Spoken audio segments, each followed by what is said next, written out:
সেখানে এখন খাই বোঝো না। তুমি যদি তোমার সোয়াল তোমার কাছে কি শিখবে? মাহিরা তো দেয়া দেয়া শিখবে। আমার বাপ মা আমার দাদা দাদিরা খাতি দিতে না, আমিও দেবো না আমার বাপ। তাহলে এই বিটিটা কয় ঘন্টা হয়েছে চুলোর পিঠে আইছে? কি আইছে তোমার? এত সময় লাগে কেন রান্তে? তোমার সমস্যা নাকি? কি আছে? সিলাতি সিলাতি বান্ডি দিতে আসছো তো তুমি? মানে একটুখানি গরুর গোশত আনবা খাবো বয়স হচ্ছে তো এত সময় লাগে? একটুখানি গরু গোশত আনবা এত সময় লাগে? বাড়ি মেহমান আসছে তাই রান্তেছি, সমস্যা কি? বাড়ি মেহমান আসছে, কারা আসতেছে? তোমার বাপ মা মানে আমার শ্বশুর শাশুড়ি আসতেছে। তা তুই এক করে গোশত রান্তেছিস কেন? তো তাকে খাতে দিতে হবে না?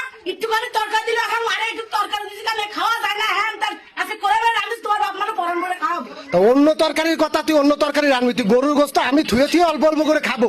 এই গোশত তুই আমার মা বাপরে খাওয়ানো লাগবে না। গরুর গোশত পাওয়া যায় সবসময়। কি আছে? গরুর গোশত সবসময় পাওয়া যায় না, ও আমার বাপ মারে খাওয়ানো লাগবে না, তারা কিনে খাইতে খাবে না। আমার খাওয়া লাগবে না নিজের? আমার দিকে তাকাবে না তুমি? তোমার গরু গোশত মানে আগে খাতে দিবা না, ও গরুর গোশত খাওয়া দেবো। তুই অত রাঁধছো না, তুমি কি করে কারা করে রাঁধছো? কথা নাই বার্তা নাই, আমার মা কি কনে যাচ্ছ? এ শুনে যাও এমন নি, শোনো শোনো দেনে দেনে, শোনো শোনো শোনো শোনো। কি শুনবে? কি শুনবে? হ্যাঁ তোমার বাপ মারে খাওয়াবো, এটা কি ভালো কথা না? যে জন্ম দিছে তারা যদি খাতে না পারো তা কি দেখাবে? আচ্ছা বাবা ঠিক আছে, তা তুমি এক করে গোস্ত রান্ধিছো, তাকে তোমার এক পিস করে দিলি হচ্ছে ভাই, ওটা আমি খাবো বিদায় আমি ব্যবস্থা করে আনিছি। তোমার আমার বাপ মার নিয়ে অত চিন্তা করা লাগবে না। বেলাতে জন্ম দিয়ে বড় করছে তোমার বাপ মা, তাদেরকে যদি খাতে না দাও তো তুমি কাকে খাওয়াবা? এই দেখ, এই আমি জ্ঞান শুনতে চাচ্ছি না, তুমি খাওয়া দেখ দেখ শুনিস, শুনে যাও, ফেলায় না, শোনো শোনো শোনো। কি করে তা? অন্ত অর্ধেক অর্ধেক ফ্রিজে তো, আর অর্ধেক আসলে 2 পিস করে ওই আব্বা মারে দিয়ে নি, অত দেয়া লাগবে না। আরে তুমি তো মানে এই করে না তোমার বাপ মার সামনে দেবো, তারা পরান বুড়ে খালি থাকবে খাবা, আর নালে খাওয়ার দরকার নেই। তারা বুড়ো মানুষ, অত গোস্ত দেয়া লাগবে না, তুমি বিষয়টা বোঝো। আমরা সেখানে এখন খাই বোঝো না। তুমি যদি এটা মানে তোমার সোয়াল তোমার কাছে কি শিখবে? মাহিরা তো দেয়া দেয়া শিখবে। আমার বাপ মা আমার দাদা দাদিরা খাতি দিতে না, আমিও দেবো না আমার বাপ। আস্তে কও আস্তে কও। আজকে কও মাহির দেখতেছে না, মাহির শিখবে না? আরে তাটা পোল্ট্রি এনে দিবানি, ওই দিয়ে নে আমার আব্বা মারে। শোনো শোনো শোনো শোনো রে বাবা, একটা পোল্ট্রি এনে দিবানি তাই দিয়ে নে, গরুর গোস্ত তো দিয়ে না, ওটা আমি একটু পছন্দ করি বেশি। মন নরম করবে না? তোমার বাপ মারে খাতি দিবা না? দিবা না? না আমি ও দিতে পারবো না।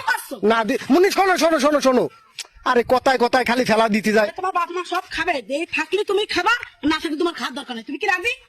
রাজি? দেখো তোমার এইসব কাজ কাম কিন্তু আমার ভালো লাগে না। শুনে যাও থাও থাও, উঠো উঠো উঠো, যাও যাও ঘরে যাও। আমি কি করবো, আজকে রান্ধতে ফেলাইছো, পরবর্তীতে কোনোদিন আমার কাছে না শুনে রানবা না। মা বাবা আসলে পোল্ট্রির গোস্ত রানবা, গরুর গোস্ত খাওয়ার দরকার নাই। বড্ড হয়েছে উনি, বড্ড শ্বশুর শাশুড়ির হয়েছে, তোমার অত চিন্তা করা লাগবে কেন? তো না দিলে তো তখন বউ ভালো ছিল না, বউ খারাপ হয়ে গেল, ডাইনি হয়ে গেল। কেন বউ ভালো? তোমার আমি অন্য তরকারির কথা কই, এই গরুর গোস্ত তাকে দিবা না বেশি, তুমি বোঝো না? আমার সামনে দিয়ে যাও, তুমি আমার ওই সামনে। যাই হোক রাইন্দে অর্ধেক উঠে থিয়ে নে, আর অর্ধেকের আসলে এক পিস করে দিয়ে নে, বেশি দিয়ে না কিন্তু, বেশি জ্বালায় না। যা কই সেটা শোনো, তুমি আর আমি একটু পেট ভরে খাই, তাকে খাওয়া লাগবে না তো। খাওয়া লাগবে না, তোর বাপ মা খাওয়া লাগে তারপর আমি খাবো। তা, এ নিয়ে আর সংসার করা যাবে না।